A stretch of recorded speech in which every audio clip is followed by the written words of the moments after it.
healthcare.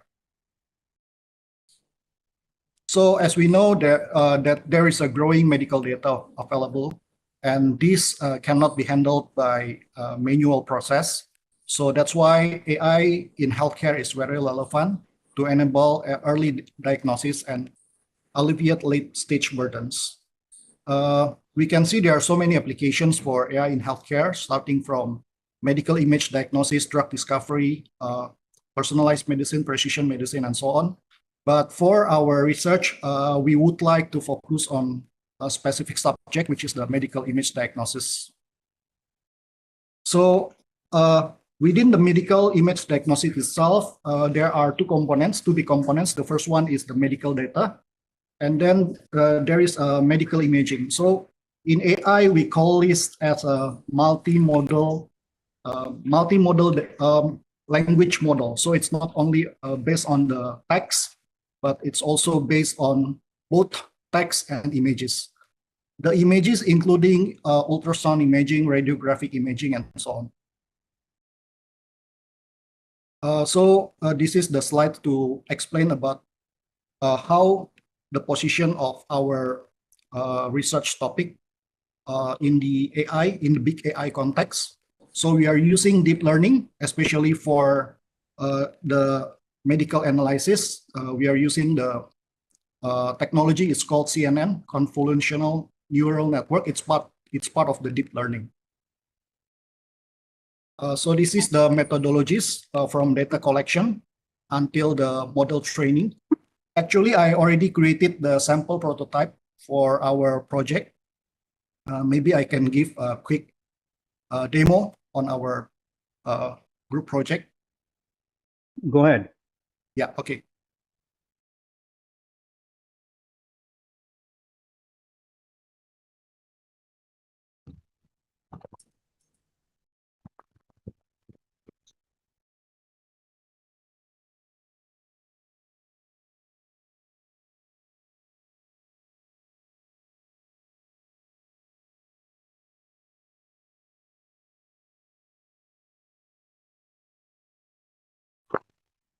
Yeah. Okay. So this is the prototype that I created for our group projects. Basically, we can analyze the medical imaging from these applications. The application itself is called Cerebro. So I can upload sample images, for example, like this.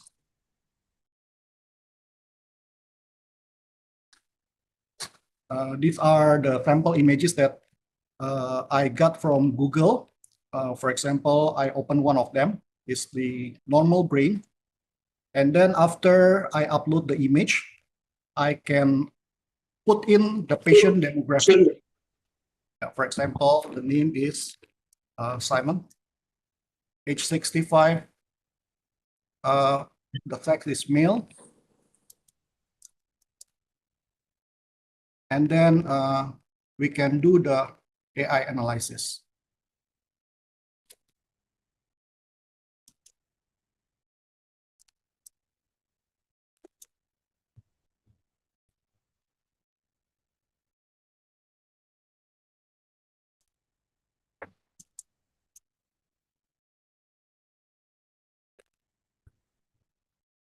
So the model will actually analyze the image, and it can give the summary findings. For example, there is no significant brain changes. There is no cerebral atrophy and so on. So this is actually a very good sample for the brain. But if we upload another image that has the, for example, aneurysm or stroke, then the model will be able to tell us that there is something that then the model will advise to see the doctors. So this is the sample that I created for this group project. We can also generate the 3D reconstruction from the 2D images. Yeah, something like this. You can see in the chart. I'm still using the 3D slicer, so I'm not using the NVIDIA engine. I plan to use the NVIDIA engine so it can give the more realistic 3D model for the image.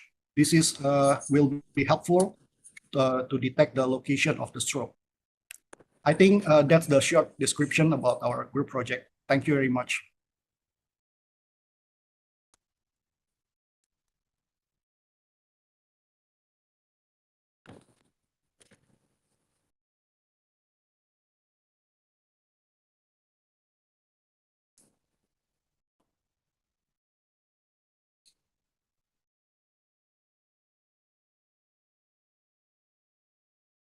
Very good. Thanks, Daddy. Isaac, can you cover yours now? Yes, bro. Sharing my screen. Yeah.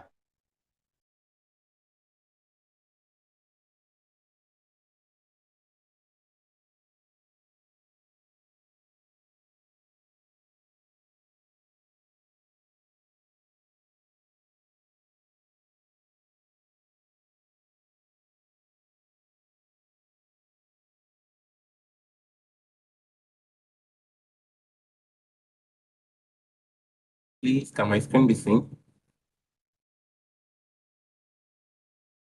Yes, you can see from my end. Okay. All right. Thank you. Also, from our end, yeah, so from our end, we were looking at doing one of the applications of an AI agent, and we decided to go for a virtual TA for our program, for this IE program, as a prototype. But we are looking at, and that will just be like an example of any virtual assistant for maybe a high end somebody like a VIP, like Prof yourself, very busy, but you need to still get things done. So we considered a virtual TA for the IED program. That's what we're looking at, but we're doing that as an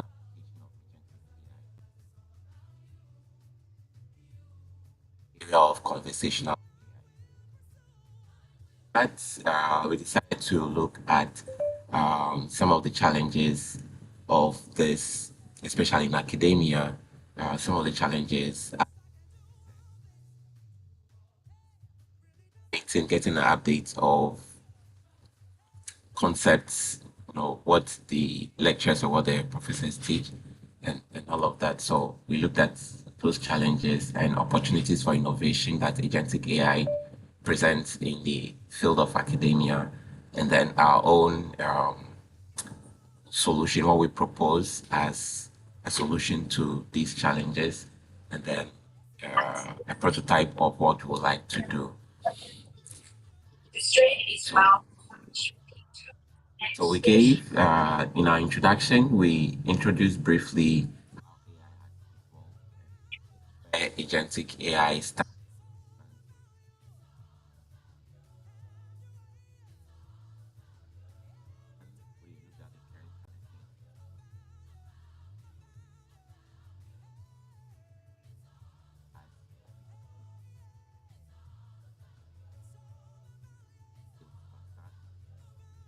Have scalability issues with a human resource. So Your voice is not clear, Isaac. Something wrong with the audio. okay. Prof, is it better now? Okay, that's enough. That's okay. That's got it. Okay. Let's Okay. you can disconnect. Let me spend few Okay. minutes in the Q&A. So Yes, so all right, Go Professor, ahead. those few minutes.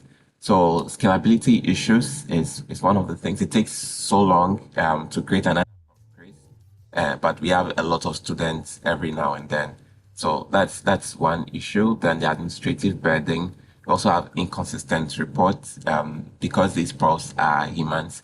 There are times they are at their best. There are times too that they may not be at their best like that, and so their response to students' inquiries could differ. And then also there's also resource constraints. Now it's just 24 hours we have, but you can only have these highly skilled profs at just some specific times of the day. So objective we decided to then if we could have not a full prof craze, but let's say a virtual TA that can be available almost all the time to take on some routine or not to provide some kind of assistance, then we think that would be great. That would help. Go to the last slide, Isaac. Just show your current status. What else you plan to do? Our plan now, we plan to create Your a prototype of. with the audio system, but just go show your remaining focus areas. Okay. Just like the slide, okay? So our focus area is to create a virtual TA assistant that will be able to provide some validation on the project proposal.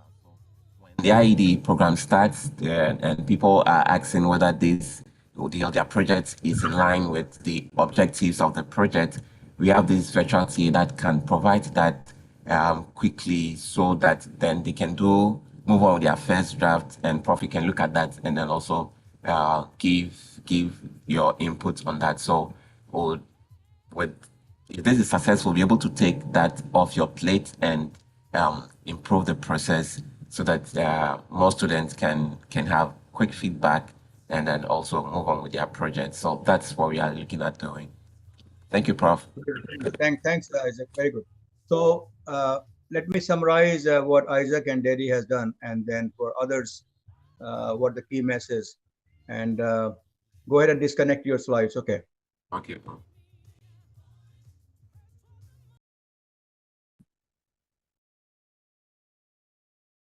Okay, so what you just saw from Daddy and Isaac is an example of the group project that they have selected, and how they have worked and where they are. So I expect all of you, and we will review your projects in the coming weeks. I expect to finish all the reviews and drafts as in the next couple of weeks. But learn from each other.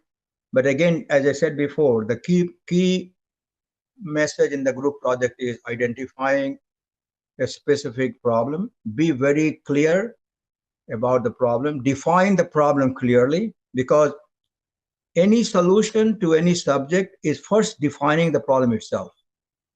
Very often, we jump into solution without knowing the problem.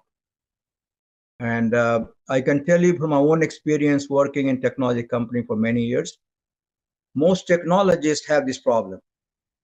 We assume the problem. We really don't understand most of the problem very well. And then we start working on solution without knowing the real problem. Okay? So my key message to all of you when you work on a project is try to understand the project, the problem as much as possible. I'm not saying you will know 100%, but do in-depth understanding. And in the process of solving problem, you will also learn more about the problem. Okay? So, and then follow the study findings, how specific you are, how detailed you are, how objective you are, how original you are. All these things matters. Okay? And at the end of the day, the exercise is all about helping you build your skills for solving problems. This group project is not just about this IED program and certificate. This group project is all about a process, a tool to help you learn your ability to solve, think about problem, diagnose the problem, search for solutions, and hopefully build solutions. So that's the purpose of this exercise. And also, I don't expect everyone, your originality is more important. What we say in the startups, I was giving you an example of China versus Silicon Valley. One thing I find Silicon Valley startups and venture capital people do, versus in China. China looks for quick investment. They are very eager for you to find solutions and how quickly you can go to market. In Silicon Valley, they're much more interested in how well you understand the problem. Okay, not so much how quickly you can build solution and go to the market and make some money. They want to see the originality and the impact. So these are some of the differences that I see between two countries, and I want you to take advantage of both. So in the coming weeks, few more weeks, we will continue our discussion. Next week, I've invited a couple of people to discuss many other subjects related to latest in AI. And my focus will be more around agentic AI and how AI algorithms and some of the recent developments in the area of AI connecting with the traditional IT technology. As I mentioned to you, I don't think it's very well understood by most people, this alignment and connection of the traditional IT and the new AI. Two big fields, but they come from different angle, different purpose, different technology. I think it's very important to understand the alignment of this going forward, okay? Any other questions and comments? I will take few questions if you have any.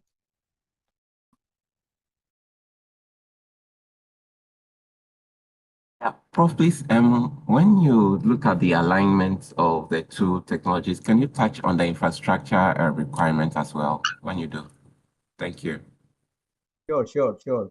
I will discuss that. I have been particularly. I have been. Let me be very clear. I see,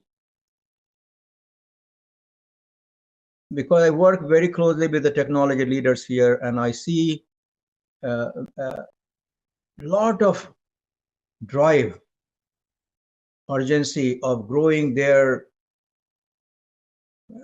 chip, GPU and algorithm and this and that. And I'm a little concerned about the push to technology and not understanding the other implication of technology and how it all connects. It's all about dominance, who runs faster, who has a bigger market cap, whose stock goes up. This just I'm a little bit concerned that we don't just run into. Let me also phrase other important subject that I'm very concerned is or mindful. At one hand, we are pushing acceleration for technology development very, very fast. Okay, billions and billions of dollars going in there. On the other hand, the technology applications side, okay, we should also be equally aggressive in finding all the applications. Otherwise, technology for the sake of technology cannot go on too long. This can create a big issue economically also. It can create a. We went through the.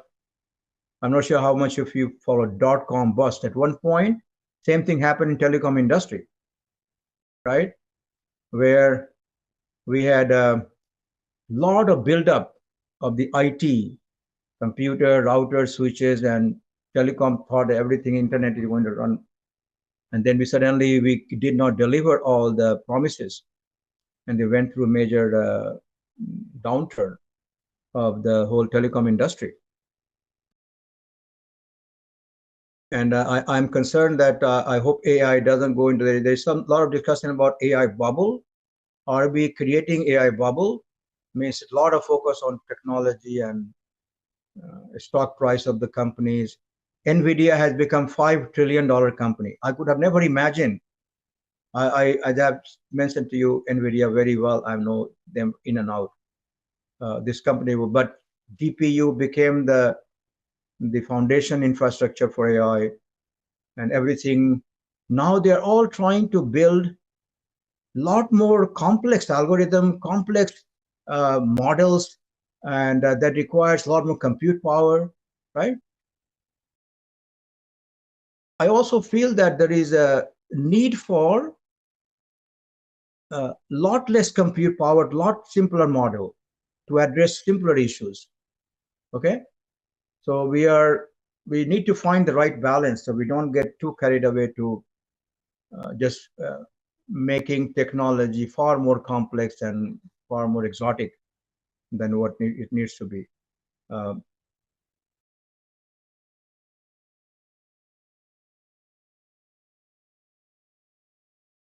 So I think we will discuss the infrastructure issues as well, but that's it's a big subject. But I want all of us to be optimistic, all of us to be also realistic, right? And particularly for young people and students like you, your career is online, right? Your whole life you're trying to build.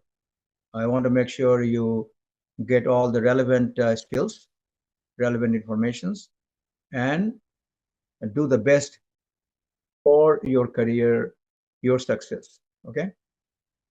Yeah, Professor. Yes.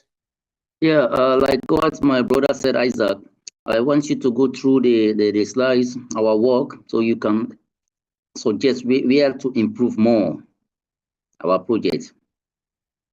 You're talking about Isaac's slide, right? Yeah, we are part of the group. Yeah, we are same group. Okay, the first thing I will do, I will fire Isaac from the group and I'll make you the group leader. How about this? No, Isaac, no. It's my senior. No. I'm just legally. Just kidding. Isaac, Isaac, can you hear me? Isaac, you're muted. Yes, Prof, I'm here. Isaac is my oldest student, so I know him, so I picked him to. But Isaac, if you don't do a good job, we'll fire you. Okay? Okay? Yes, Prof. Okay. Okay. So make sure your team members are happy with you. Okay? Okay? Okay. Your job is not just to make me happy. Your job is to make all your team members happy. Okay? Yes, Prof. What is your other friend name? Goddard? Gotcha. Goddard, is Isaac nice to you or he's not nice to you? It's nice to us, not only me, to the group and the leader. I'm just kidding, but I will review your project and give you feedback. Okay, right? Thank you, sir. Okay, and I think that lately I have been somewhat more personally. I was never an algorithm guy in from the data analytics and the transformer model and the LLM models. But I'm trying to, I came from semiconductor chip business, right? From my physics and EE. So I understand the GPU and CPU and data center, but I never spent, I was never an algorithm guy from my own background. But now I'm trying to, I'm kind of forcing myself to get closer to all these models and this and I find the more I learn, I find there is a lot of subjectivity in these models and how we dissect. As I said before, all these models goal from transformer to LLM to multiple other models is simply to collect data and chunk those data into tokens into vector format, right? And then based on inquiry, you recollect those pieces of the data tokens from different places and give you the answer. So you're relying on this algorithm to collect those pieces of information relevant to answering your question. Right? That's the whole thing is about model. How reliable is the model that they will pick the right topic and right tokens? The second thing, as I said before, I've seen this ChatGPT and AI, particularly people who are emotionally not sound, who rely on online for everything, right? They can misguide you, mislead you. They cannot mislead me. I'm smart enough to challenge them. I want all of you to challenge the system also. We don't take at its face value. That's my key message, okay? All right? Do you understand my point? Isaac, do you follow me? Yes, Prof, I do. So that's true for all of you. So appreciate, respect the technology and the value, but be objective. That's the key message, okay? Right?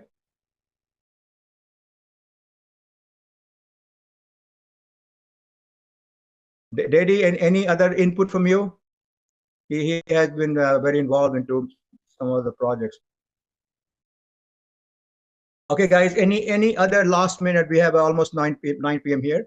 12, I think 1 o'clock China time now. I think you guys have to go for lunch in China. So any other comment, questions that I can answer, or you can send me through the WeChat, okay?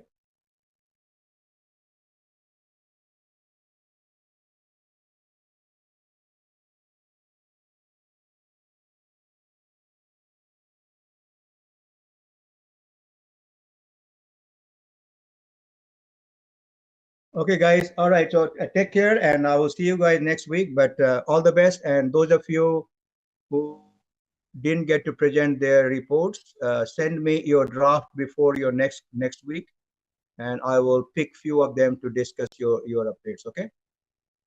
All right. Okay, guys. Take good care. Okay.